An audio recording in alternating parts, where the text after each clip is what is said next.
Hello to everyone out there listening in the non-space that is the internet. I am J.Ishiro Finney, author and alien in a human suit, and this is... Kat Rocha, CEO and Editor-in-Chief of 01 Publishing. And this is Talking Shop. So, Kat and I just saw Alita Battle Angel. Spoilers. If you haven't seen it yet and you want to, don't listen to us right now. Go see it and then come back. In fact, go listen to our last episode of Adventures in Awful instead. Exactly. So yes, we just saw Alita Battle Angel. I went into this with zero expectations. I've become incredibly jaded with Hollywood and have come to expect nearly nothing. So for this to be such a tightly written story with emotion and pathos and a narrative that pulls you through every minute of the way, thumbs up. I was one of those people that went, oh, James Cameron, God, Avatar was so bad.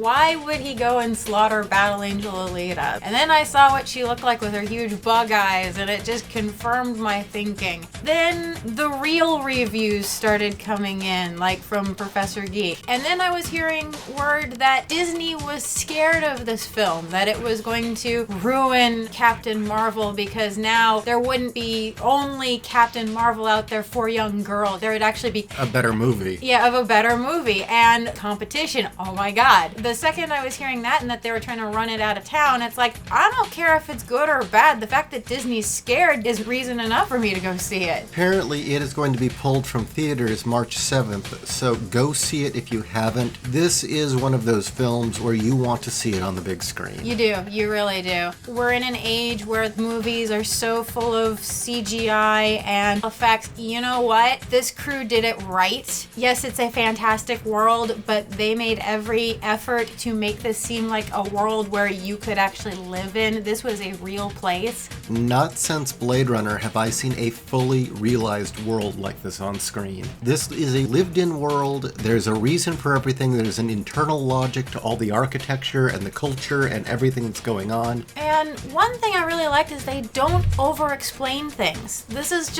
the world that these people live in, and you are experiencing it through the eyes of Alita because she's in a brand new body and she has no idea who she is, where she's come from. She knows nothing. So you, like her, are getting to experience this world for the very first time. But just like where we would just accept this is a television, or we just accept that's a telephone, we wouldn't think to explain every tiny little detail to a newcomer. We'd wait for that newcomer to ask questions. There's quite a bit of exposition, but it's woven in very seamlessly. But even better, a lot of the exposition is told through interaction with the world itself. Yeah, you're not told, you're shown, which is great. We need more of that, honestly. It had a real economy of scenes where every scene set up or provide information for multiple things at once without you ever noticing. Well, I know exposition is hard. That you have that pesky scene where you have to explain why things are XYZ, and the hardest part is to avoid the as you knows as much as possible. Just to give an example, you were talking about the opening where you've got the floating city over at the scrapyard. Yeah, at the very beginning, you have this beautiful utopia floating over what looks like an abandoned derelict city.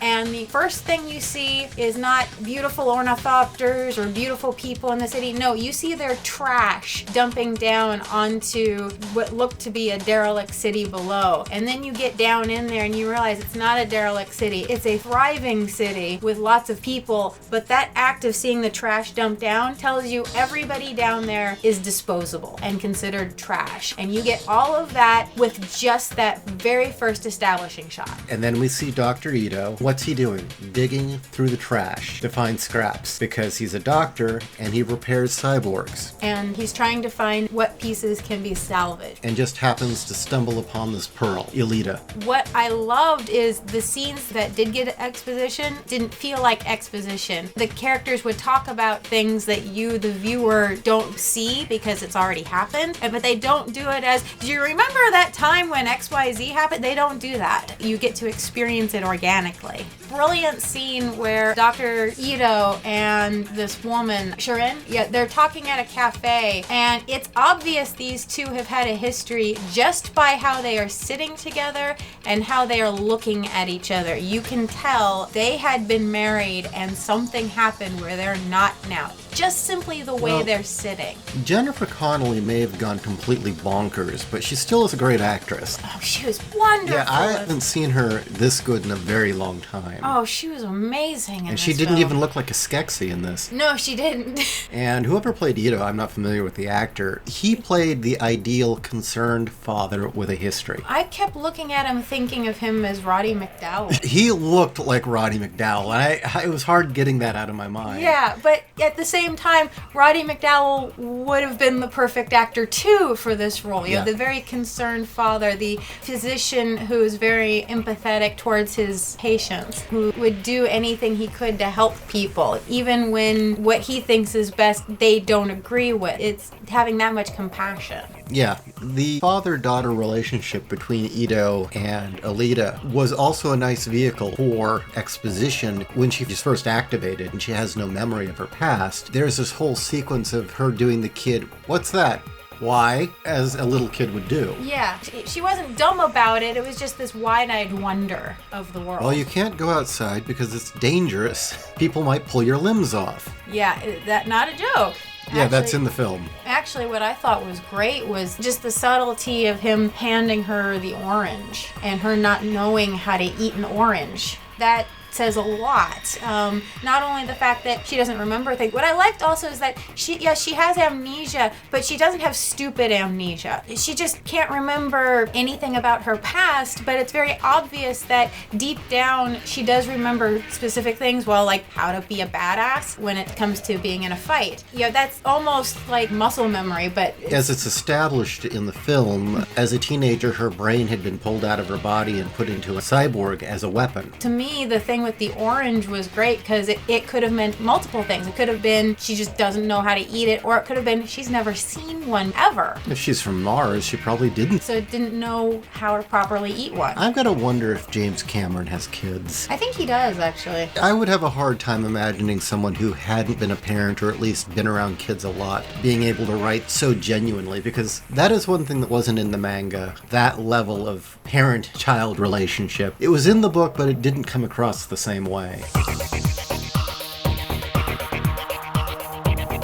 First thing he tries to do is take a war machine and give it a new life. He wants Alita just to be a normal girl. He even gives her the speech of, you have a new life now. How many people get to say that? You get to make your own choices. And she's like, no, this is my choice. She can't deny what she is, and he has to accept it. And kind of forced to accept it. But he's not a dick about it. You don't get the stereotypical, you're a girl, I can't let you do that, and then she shows him up. No, she's the rebellious teenager, and he realizes, no, I've got to let my little girl grow up. Well, it's even more poignant because his real daughter had died, had been murdered, in fact. And it shows Alita was kind of a replacement for her. And in fact, his ex-wife even tells him, you can't bring her back. You can't replace us. Yeah, you can't replace us. So he also had to realize that no, Alita is her own person and is not his daughter. I saw that more as not him recognizing that she needs to make her own decisions, but more him letting go of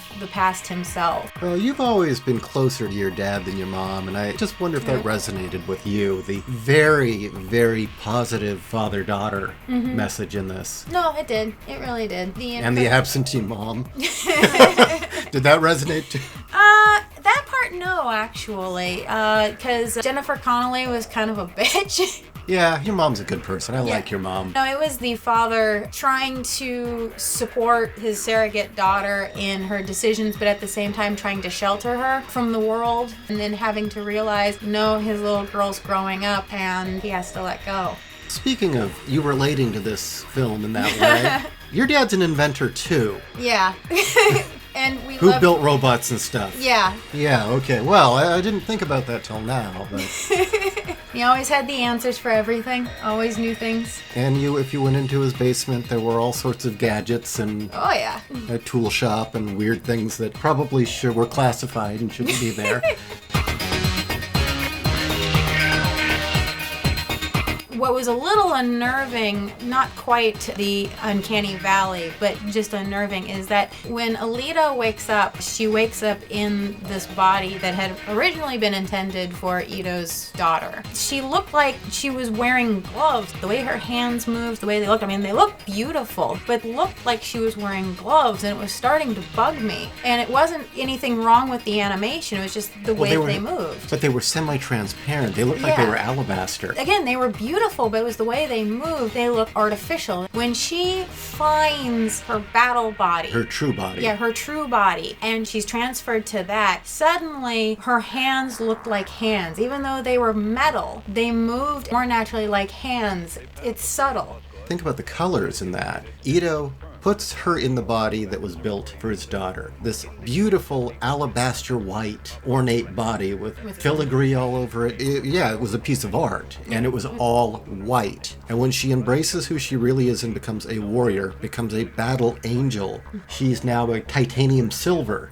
Yeah, almost a pewter or, but like gunmetal almost. She had a gray silver sheen to her. She was no longer pure white. She had accepted her role as someone who kills. But she is still pure. She still had her purity. And what is the metal of purity? Silver. Also, the body that she was originally given that was intended for Ito's daughter was definitely that of a child or a budding adolescent. And when she finds her own armor, she's still a teenager, but much older than we thought. And not only is her body mature, but her mind has matured as well. Yeah, it was a great way of showing her growing up, is going from the pubescent body to, a 16-year-old, 17-year-old? 16-year-old, yeah. And the body chose that form.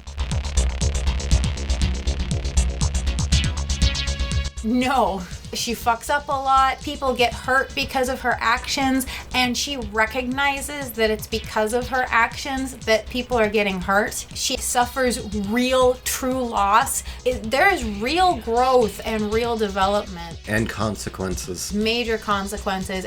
At no point is she ever treated softly because she was female. The scene where they're playing basically rollerball, she gets punched in the face hard and goes down hard. And honestly, I cheered, not because she got beaten down, but the fact that they treated her just like every other player. And I couldn't remember the last time I had seen that in a film. We're so tired of seeing bland female characters. They're dull, they have no personalities, they have no flaws, and when the shit hits the fan, they immediately kick everyone's ass. The nice thing with Alita is she's still very much a child, and even though she is in control of this massively powerful body, essentially a living weapon, she doesn't have the wisdom to use it correctly. No. And boy, does she learn that. With that said, when she perceived a threat, she jumped into battle mode, like instinct. But I was waiting for when the fight was over for her to start flipping out, going, oh my god, what did I just do? And that didn't happen. It was just second nature to her. This is just who she is and what she does, and that's how you react. And you also didn't get a Buffy, you're the chosen one bullshit. It's just, no, you are a weapon, and that's just what you were meant to be. She's not extraordinary except for the fact that she's the last of her kind. That's the only reason why she's extraordinary. She was just another soldier from the war. Yeah, from Mars. Alita came from a society that was on Mars that had a war with Earth, and they had these shock troops, and Alita was just one of them. That's the other thing. We never find out what happened or why she was found in a scrap heap, and you know what? We don't need to know. Her backstory is so minimal, but that's okay, which I like. I like that they kept it a mystery.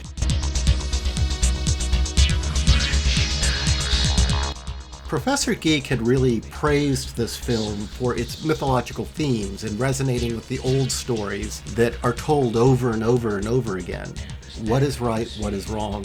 What is that gray area? What line do you not cross? There's a big message of sacrifice throughout this whole film. There's a scene where she's with a boy who she likes, and they haven't quite said I love you yet, but she quite literally pulls her heart out and hands it to him and says, look, I will give you everything. I will give you my heart if it will help you to achieve your dreams. And he tells her to put it away and says, you give yourself too freely to people. You can't trust people like that. On the surface level, it's her childlike innocence. not understanding, even if somebody seems like they're trustworthy on the surface, they're really not. It's deeper than that. Well, there's kind of a moral purity to her, which brings me back to the philosophical aspects of the film. Professor Geek had also said that there was definitely a Christian theme.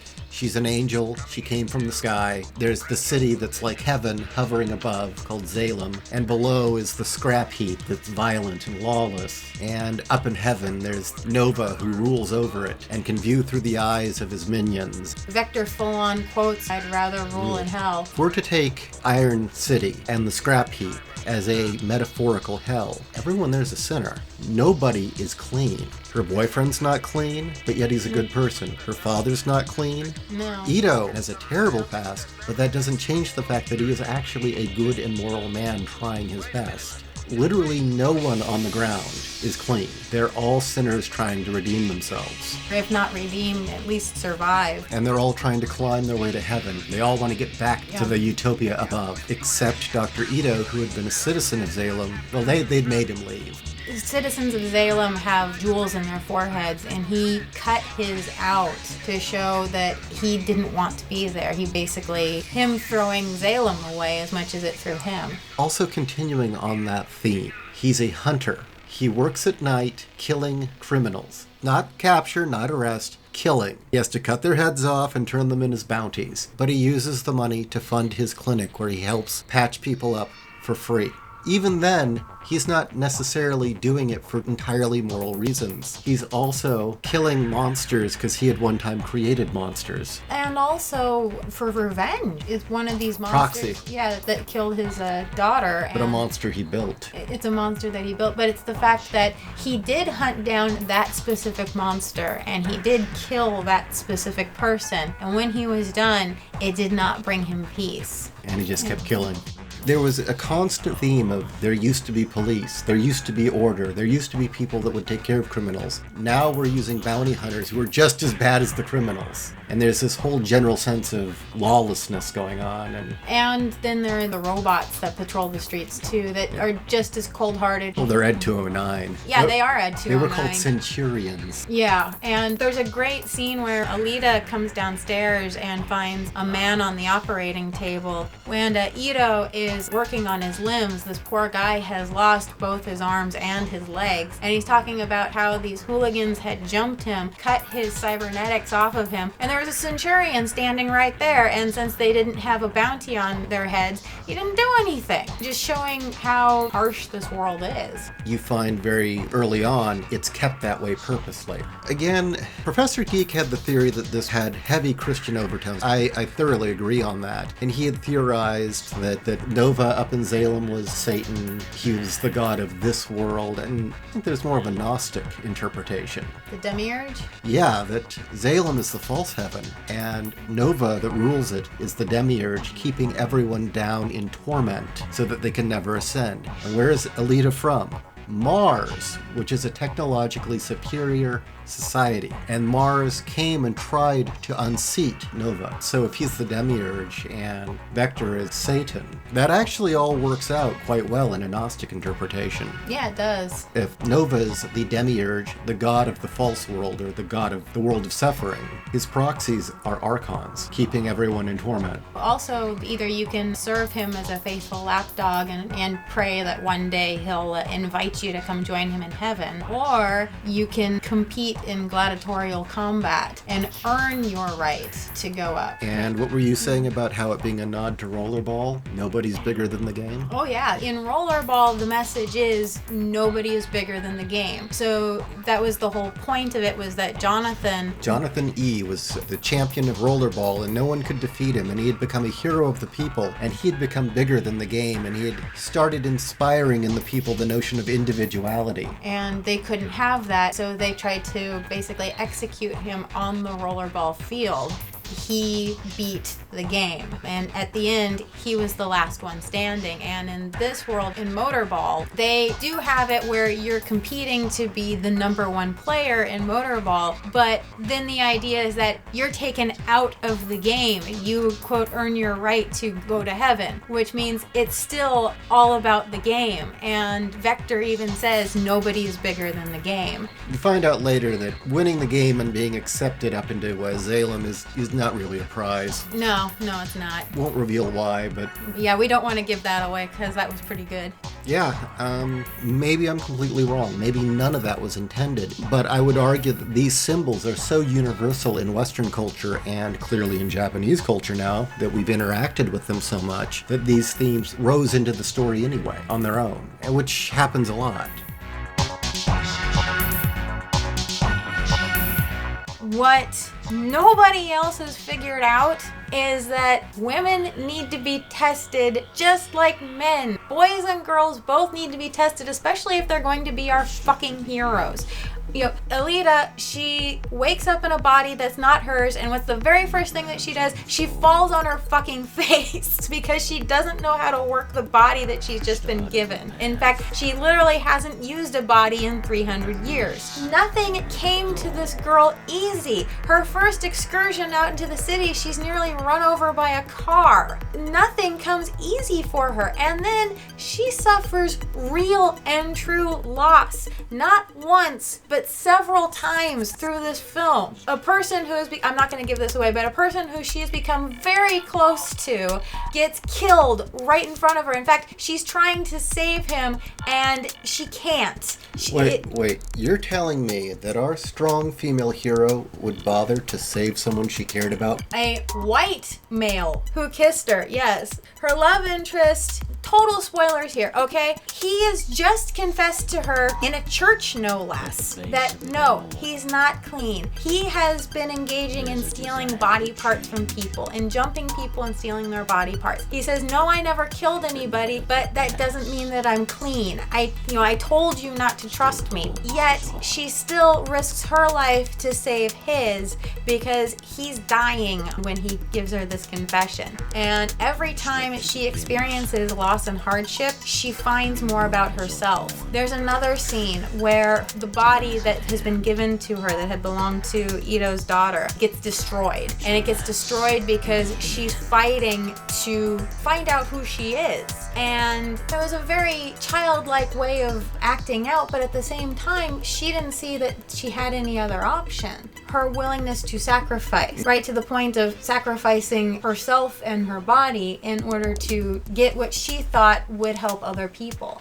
And it was tough because she realized in that fight that she could have died if others hadn't come to save her. So through the whole film, she's getting her ass handed to her, she's experiencing real loss, and through it all, her struggle earns her the right to get to go see Nova, and that's where the film ends. You don't see that showdown. Tell me that they're going to be able to do that with Captain Marvel. No, I can see why Disney is scared, because Battle Angel Alita, yes, that is a film for young girls to watch and love and strive to be, and give them something that says, you know what, I can achieve things too, but not in a stupid way. And it's also something that, oh my God, boys would love too. Well, that's because it is a true traditional hero's journey tale that anybody can relate to. It doesn't matter that she's female. Actually, that's the other thing I really liked, is even though she had a female body, her actions don't necessarily say,